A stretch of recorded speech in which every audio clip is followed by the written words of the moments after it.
Hello students, in the last class we have defined three main terms. The first one was the refinement of a partition. Then we have defined common partition, and then the third one we have defined norm, which is also called as mesh of a partition. After defining these three terms, then we have proved the theorem number 1, which was the first theorem of this paper. The theorem number 1 we have proved yesterday, but it's a corollary was remaining. So in today's class we are going to prove the corollary based on the theorem number 1, and then we'll move to the theorem number 2. It's a proof, and the corollary based on the theorem number 2. So theorem number 1, which we have proved yesterday, its statement was, I am writing the statement in short as yesterday we have studied in detail that theorem. Okay, so theorem number 1. Theorem number 1 states that if P star is a refinement of partition P, if P star is a refinement, if P star is a refinement of partition P, then number 1 was, then first was lower sum over P star, lower sum over the partition P star of the function f is greater than equal to lower sum over partition P of the function f. And number 2 was upper sum. Number 2 was upper sum over partition P star of the function f is less than equal to upper sum over the partition P of the function f. This was the statement of the theorem number 1. We have proved this theorem yesterday. So now a corollary based on this theorem we are going to prove, but in that corollary one inequality that we have already used or we have derived while proving this theorem number 1 we are going to use. So as we are going to use that corollary inequality once again, therefore I will mention that inequality first of all, and then we'll proceed to the proof of the corollary. So that inequality which we have obtained was, if the partition P star, if the refinement P star contains exactly 1 point more than the partition P, then we have obtained the relationship. That relationship was lower sum over the partition P star of the function f. Okay, lower sum over P star of the function f, this one, minus lower sum over partition P of the function f. This difference was equal to the, so it was equal to the omega 1 into, okay, it was equal to the omega 1. So we have proved that this difference is equal to the omega 1 minus m1. This difference is equal to omega 1 minus mi into xi minus xi minus 1, xi minus xi minus 1, plus it is omega 2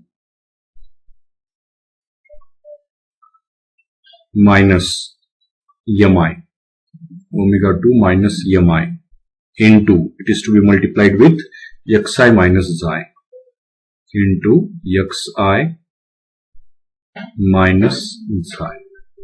Okay, so this inequality we are going to use here now to obtain the proof of the corollary. So we'll move to the corollary.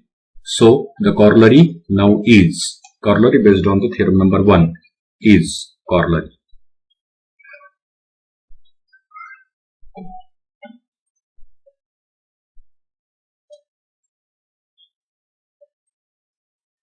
Corollary based on the theorem number 1.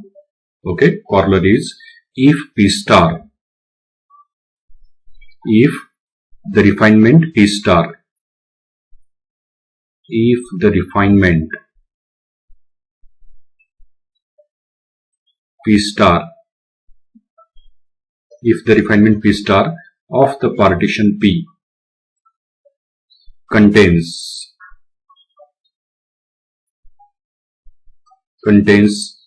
P points. This small p indicates number of points. Okay, so it is a natural number. Contain P points. This small p is a natural number, means it is a positive integer. P points more than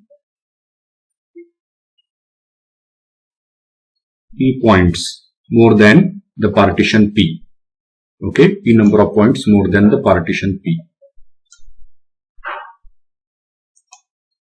P points more than the partition P.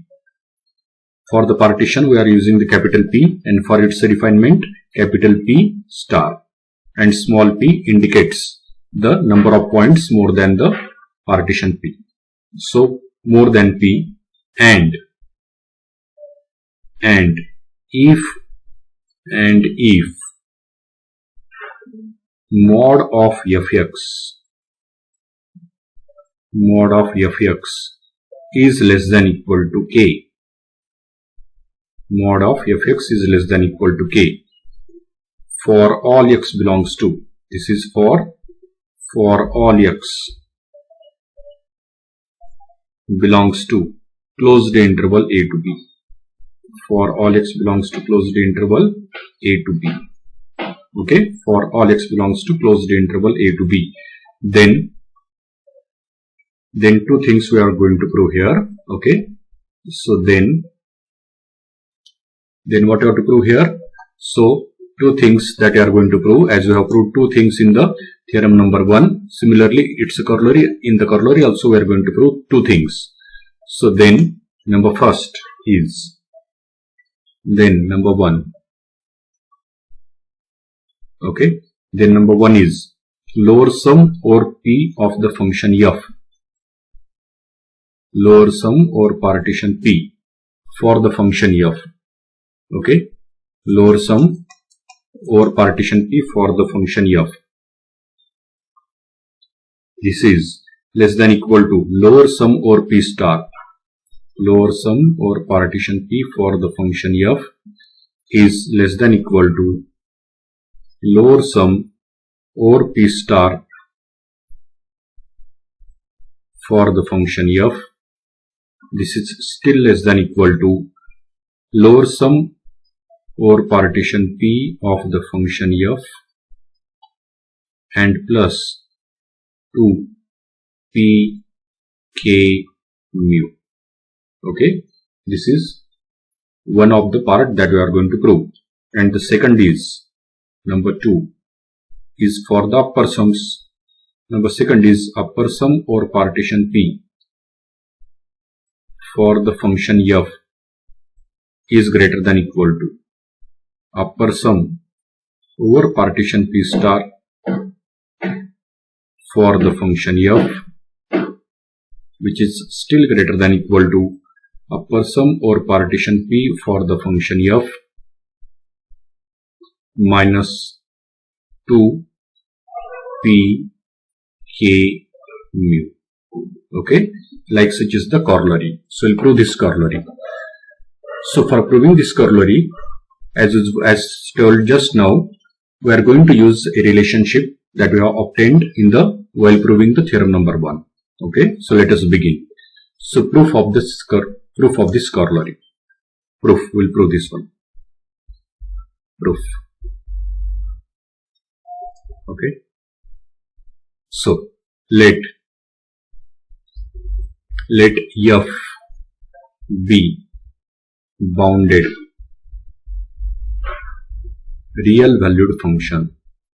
Bounded real valued function defined on closed interval a to b. Let f be a bounded real valued function defined on closed interval a to b. Okay, let P and P star, let P and P star be partitions be partitions of, let P and P star be partitions of closed interval A to B. Okay, be partitions of closed interval A to B, of closed interval A to B, such that P is contained in P star, which means that P star is a refinement of partition P. Okay, so we have considered two partitions P and P star of the interval A to B, such that P star is refinement of partition P. Okay, so at first suppose that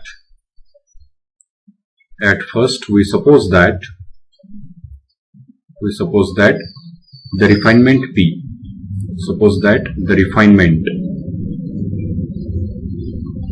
the refinement P star contains exactly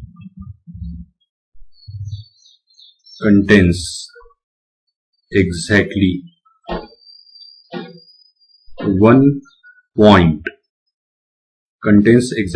point, and suppose that point is xi, more than contains exactly one point, and suppose that point is xi, more than the partition P,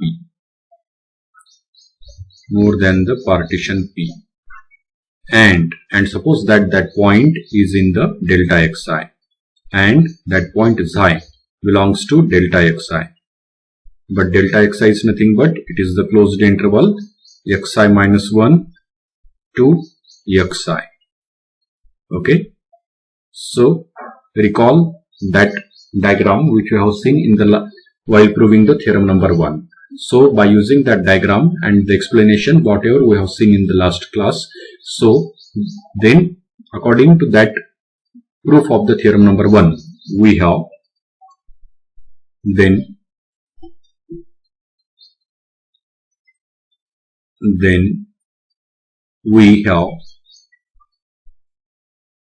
then what we have, that relationship which I have told just now and which we have derived in the proof of the theorem number 1. Okay, that relationship was this. So this relationship we are going to use. Then we have lower sum over P star of the function f minus lower sum over partition P of the function f is equal to omega 1 minus mi into xi minus xi minus 1 plus omega 2 minus mi into xi minus xi. Okay, so this relationship we will use directly from the proof of the theorem number 1. So then we have what we have then? Then we have the difference. Which difference?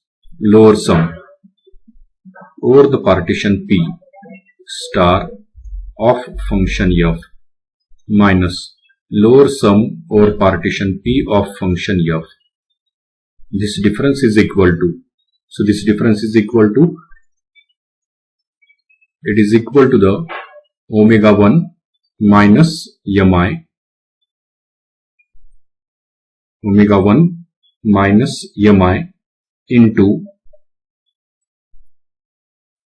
xi minus xi minus 1, xi minus xi minus 1. Okay, plus one more term is there, and that term is omega 2 minus mi, omega 2 minus mi into, it is xi minus xi. Okay, so this is that relationship which I obtained in the proof of the theorem number 1. So we are using it.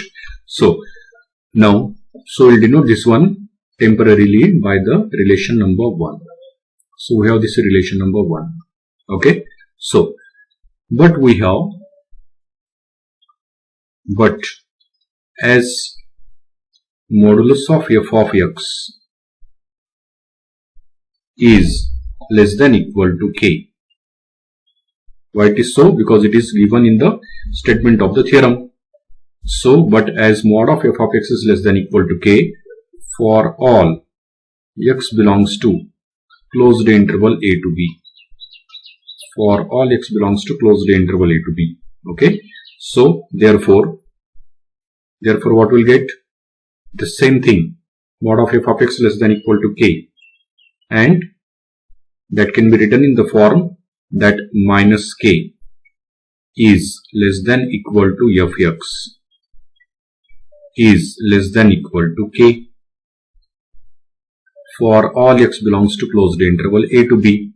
Okay, and we know that the infimum of f of x in the interval a to b is the small m and supremum is capital M. Okay, and omega 1, omega 2 are the infimum in the corresponding subintervals. So all these are definitely, if fx, value of fx lies between minus k and plus k, then all these lies between, all this means omega 1, omega 2 and mi, all three lies between minus k and plus k. And also we know that mi is less than equal to omega 1 as well as mi is less than equal to omega 2 also.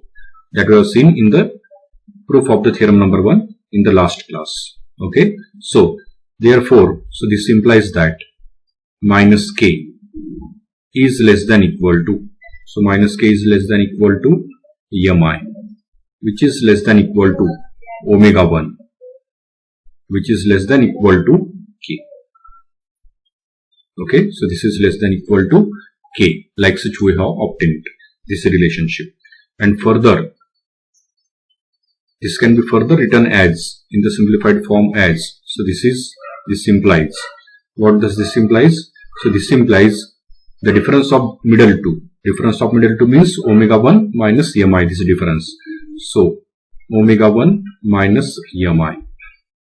This difference is less than equal to, difference of these two means it is less than equal to k minus of minus k. K minus of minus k means k plus k, it is 2k. Okay, and obviously as omega 1 was greater than equal to mi, therefore omega 1 minus mi, this difference is non-negative, means it is greater than equal to 0. Okay, so therefore we have obtained this relationship. This relationship is 0 is less than equal to omega 1 minus mi is less than equal to 2k, and as usual this is for all x belongs to closed interval a to b. We have this. Okay, so we have this relationship. So this relationship will denote by the this one by the number 2. This is suppose our relation number second. Okay, this is the relationship for the, obviously this is the relationship for the interval, any interval and any partition. If we take, we'll get such a relationship. Okay, so now in this relationship, if we similarly we can obtain a relationship for the omega 2 also, and that relationship will be 0 is less than equal to omega 2 minus mi, which is less than equal to 2k, which will denote by the relation number 3. Okay, so similarly we obtain the relationship, that another relationship which we are going to denote by the relation number 3 is the 0 is less than equal to omega 2 minus mi, which is less than equal to, this difference is less than equal to again 2k.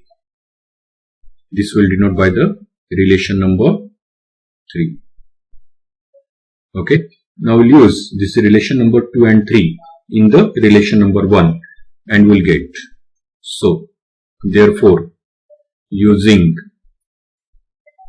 2 and 3 in 1. Okay, therefore using 2 and 3, using 2 and 3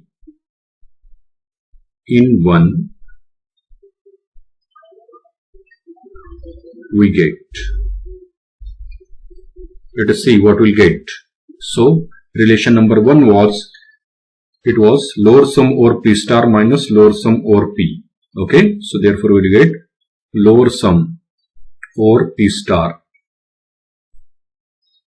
minus lower sum over p for the function f. Okay, so for the function f, this difference was equal to, so it was equal to omega 1 minus mi into xi minus xi minus 1. But in place of the omega 1 minus mi, we are going to write down a larger or equal to number, which is 2k. So therefore, now instead of equal to, we'll get less than equal to. So we'll get less than equal to 2k into, for the omega 1 minus mi, we have written the 2k, which is greater than equal to omega 1 minus mi. So we'll get this is less than equal to 2k into xi minus 2k into xi minus xi minus 1. Xi minus xi minus 1. And for the second term also we'll get, second term was omega 2 minus mi into xi minus xi, but omega 2 minus mi by the relation number 3 is less than equal to 2k. So for that also we'll get 2k into xi minus xi. 2k into xi minus xi. Okay. So this we have obtained. So now this is equal to this, whatever we have obtained on the right hand side, it is equal to, take the 2k common from both the terms. So we'll get 2k into, and remaining is simply xi. This here it is plus xi, here it is minus xi. It will get cancelled, and remaining is simply xi minus xi minus 1. So it is xi minus xi minus 1. Okay, this we have obtained, and which is equal to 2k into xi minus xi minus 1 means it is the length of the ith subinterval, means it is delta xi. Length of the ith subinterval, that is delta xi. But we know that delta xi is less than equal to norm of the partition, that is mu. Mu, or it can also be denoted by mu of p. So this is less than equal to 2k into mu. But what is mu? That we have to mention here. Okay. So where mu is the norm, where mu is the norm of the partition, P. Okay, where mu is the norm of the partition P. So this we obtained. Now we'll write down this inequality in our simpler way, or in a regular form. Okay, so what we obtained? We obtained the lower sum over P star minus lower sum over P is less than equal to 2k mu. So therefore what we have got? So therefore we have obtained lower sum over P star minus lower sum over P. This difference we have obtained is less than equal to 2k mu. Okay, and this relationship we have obtained if P star contains exactly one point more than the partition P. Now let us consider that P star contains small p number of points more than the partition P. Then for each additional point we get this difference less than equal to 2k mu. So if there are small p number of points more in the partition P star than the partition P, then we repeat this procedure, and by repeating this procedure p times we get. Okay, so we'll repeat this procedure p times. So next one is, now if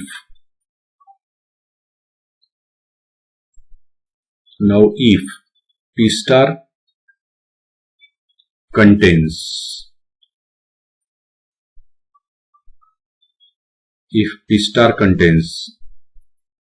how much? If P star contains small p number of points, more than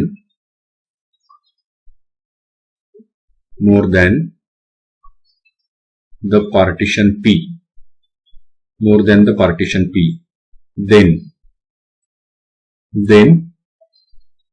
repeating.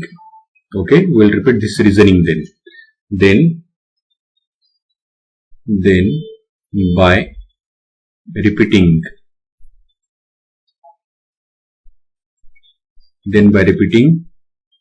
above reasoning,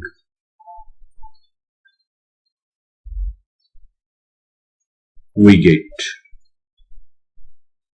Then by repeating above reasoning, we get. What will get? We get the lower sum or P star for the function f. Lower sum or P star for the function f. Okay. This one minus lower sum or partition P for the function f. This difference will get as less than equal to 2, then P K mu. Okay, so it is less than equal to 2 P K mu. This relationship we have obtained.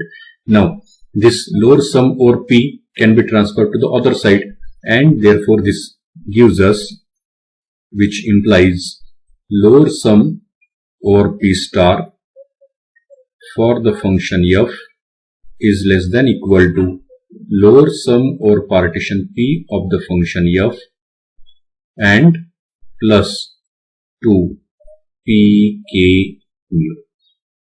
Okay, this is that relationship. We'll denote this relationship by the inequality number 4.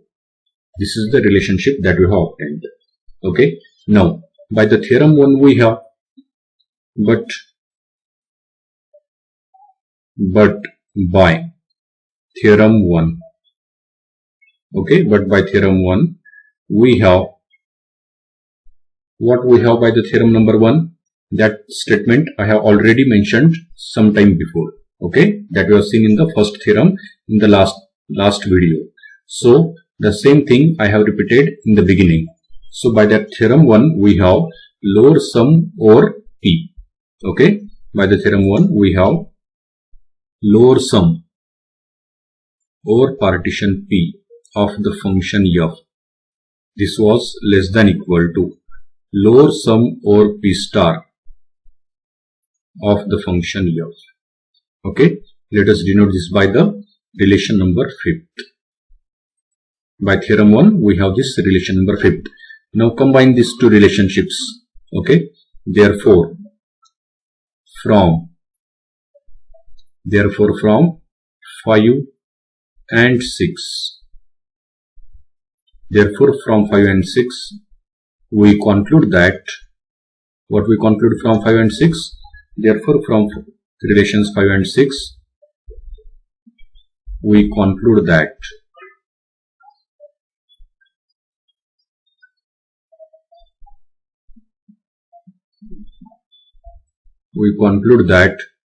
what we have, lower sum or P is less than equal to lower sum or P star. We conclude that lower sum over P for the function f is less than equal to lower sum over P star for the function f. And by the relation number 4, this lower sum over P star is less than equal to, means this is still less than equal to lower sum over partition P for the function f plus 2p k mu. Okay, this is that first part of the proof of this corollary. First part of that corollary we have proved here. Now the second part is exactly same. So therefore, and how to obtain the second part, that I have already explained in detail while proving the theorem number 1. So therefore you can similarly obtain a relationship for the upper sum also. Okay, so therefore for the upper sum we will get a similar relationship, and that I am going to write down here directly. Okay, similarly we will obtain a relationship for the upper sum. Okay, so similarly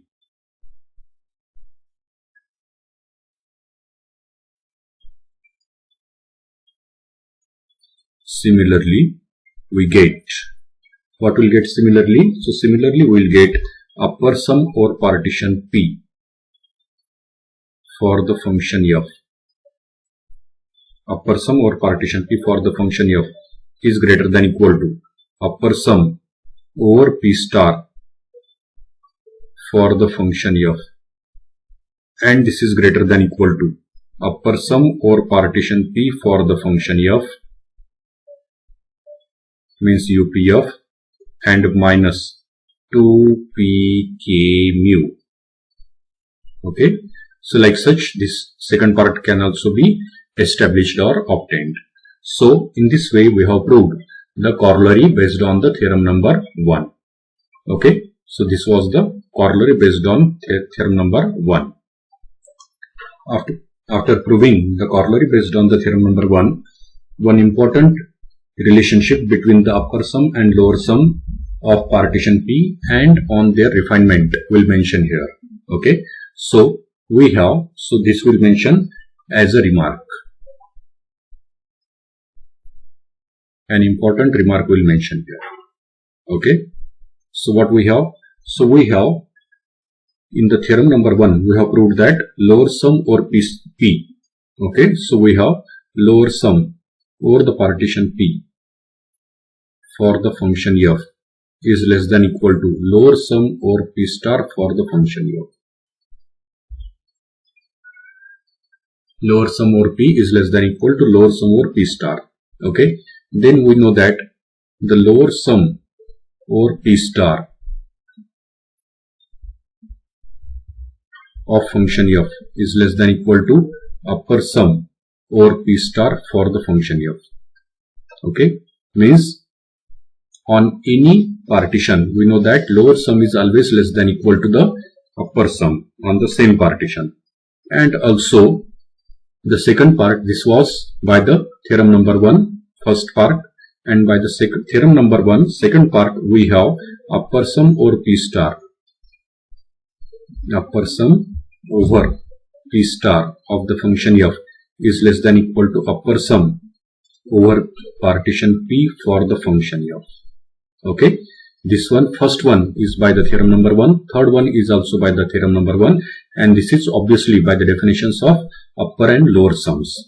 So combining these three results we have, so which therefore we have, this implies that what we have, lower sum over partition P of the function f is less than equal to lower sum over partition P star for the function f. Okay, which is less than equal to upper sum over the partition P star for the function f, and which is less than equal to upper sum over partition P for the function f. This is an important result that we have obtained here. Okay, so this one.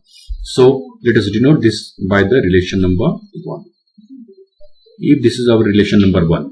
Now see here, suppose these are the four real numbers. Okay, all these we know that lower sums and upper sums are real numbers.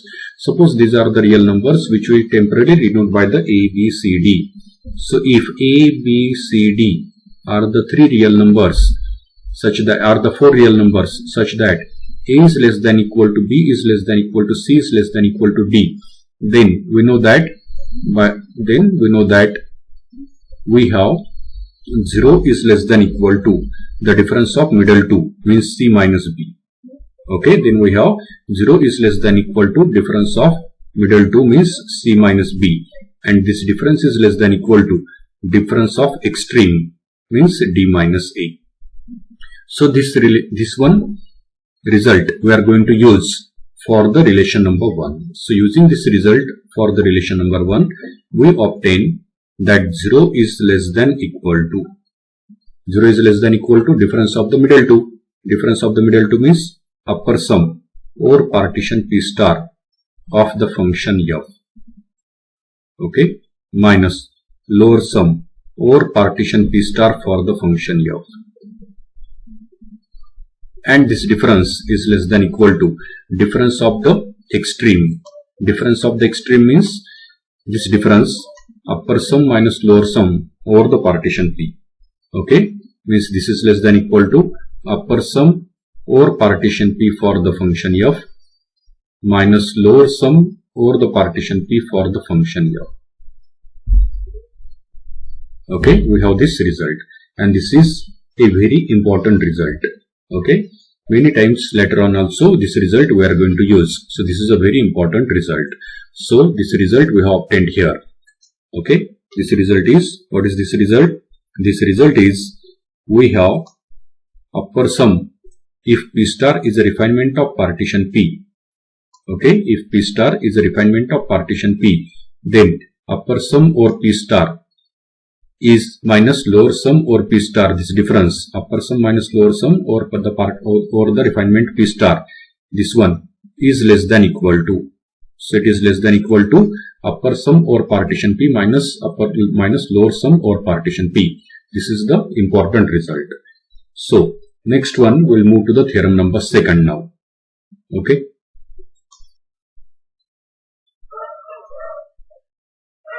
Theorem number 2. What is the statement of the theorem?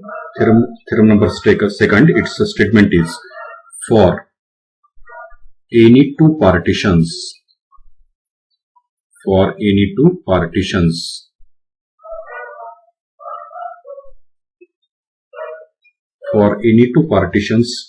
P1 and P2. Okay, for any two partitions, suppose that partitions are P1 and P2 of closed interval A to B. We have, for any two partitions of closed interval A to B, we have, okay, we have to prove that P star is equal to, what we have to prove that? We have to prove that the lower sum or P1 is always less than equal to the upper sum or P2. Okay, we have to prove that lower sum or the partition P1 for the function f is always less than equal to upper sum or partition P2 for the function f, which means that upper sum is always greater than equal to lower sum even though the partitions are different. Okay, the same thing can be written in the words as, how it can be written in words? In words, this can be written as no upper sum. Okay, no upper sum can ever be less than any lower sum. Which means that upper sum is always greater than equal to lower sum even though the partitions are different. Okay, this is the statement of the theorem number 2. Its proof is very simple, so we'll prove this one. We'll prove this theorem. So as usual, we'll consider two partitions P1 and P2 of the closed interval A to B. So let P1 and P2 be any two partitions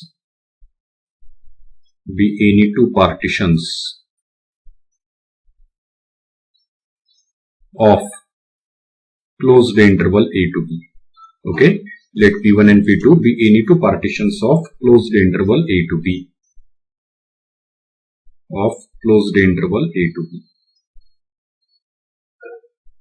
And P star be the common refinement. Okay, let P star be the common refinement.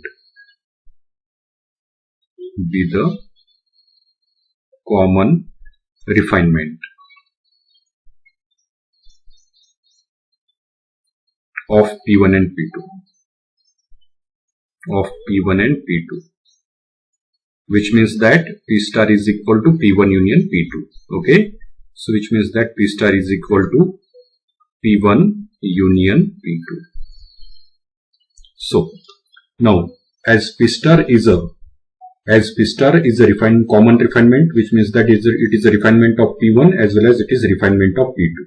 Okay, then we use the theorem number 1. So then by the theorem number 1, we have, as P star is a refinement of P1 as well as P2, then by the theorem number 1, we have, then by theorem number 1, we have or we get, what we'll get from theorem number 1? So lower sum over the partition P1 for the function f is less than equal to lower sum over its refinement, which is P star of the function f, and this is less than equal to upper sum over P star for the function f. Okay, upper sum, every lower sum is less than equal to the corresponding upper sum that we have mentioned in the, that we have already mentioned in the our remark also just before this proof. Okay, so and next one after this is the, we also have and this upper sum is less than equal to the upper sum over the partition P2. So this is less than, again as told while stating that remark. Similarly here, the difference of middle two will be less than equal to the difference of the remaining two. Okay, so but it is not necessary to take here simply this can be written as now. So we'll drop this middle two terms here as they are not required for proving this result. Okay, so therefore from this we conclude that the lower sum over the partition P1 for the function f is less than equal to upper sum over the partition P2 for the function f. Okay, and this is that part of the theorem that we wish to prove. So likewise we have proved the theorem number 2 also. So this is the proof of this theorem number 2. Now after proving the theorem number 2, next one is a corollary based on it. It is also simple, so therefore we'll prove this corollary here itself. Okay, so corollary based on the theorem number 2.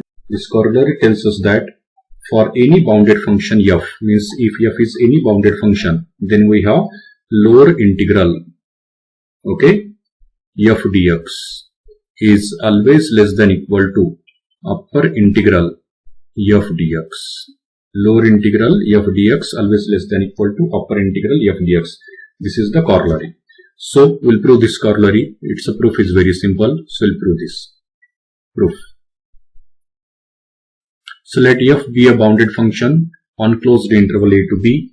Then by the theorem number 2, what we have? Then by the theorem number 2, we have lower sum over P1 for the function f is always less than equal to upper sum over P2 for the function f. Okay, if P1 and P2 are any two partitions of closed interval a to b, then we have lower sum over partition P1 less than equal to upper sum over partition P2 for the function f. We will denote this one by the relation number 1. And from where we obtained this? This is by theorem 2. By theorem 2, we have this relationship which I proved just now. Okay, so then we keep the partition P2 fixed here. Okay, we'll keep the partition P2 fixed and we'll take the LUB, means least upper bound, over all the partitions P1. So we keep partition P2 fixed. In the right hand side we have P2, so we'll keep that P2 fixed and we take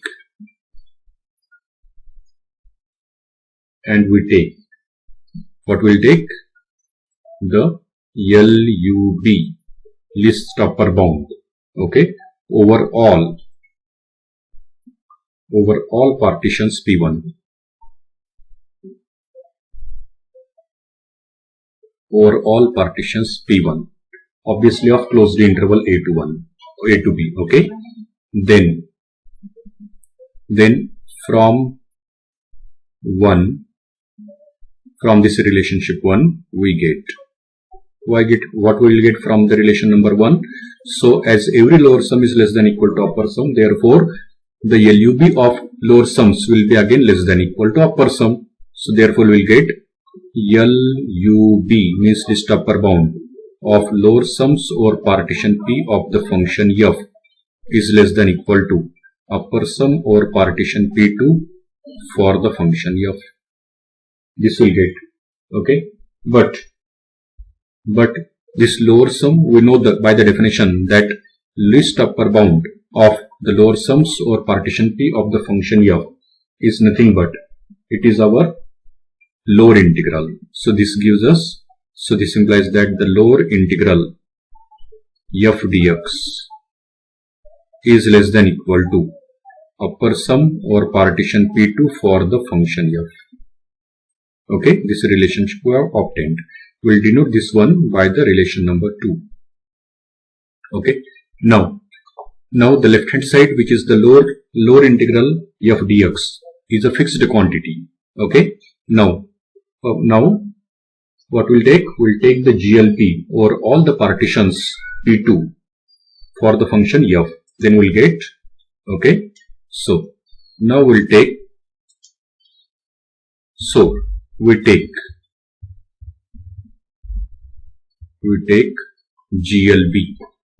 GLB greatest lower bound. Okay, so we take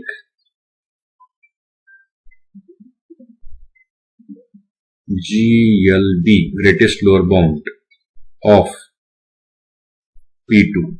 If we take GLB of P2 or all partitions P2, then we get what we'll get then we'll get lower integral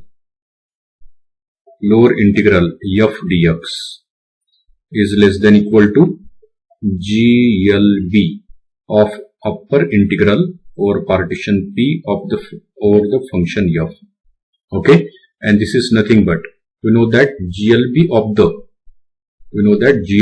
the upper sum is the upper integral. So this implies that lower integral f dx is always less than equal to upper integral f dx. Okay, this is the proof of the corollary number second. So likewise we have proved the corollary based on the theorem number second also. So likewise we have proved the corollary based on the theorem number 1. Then one important remark.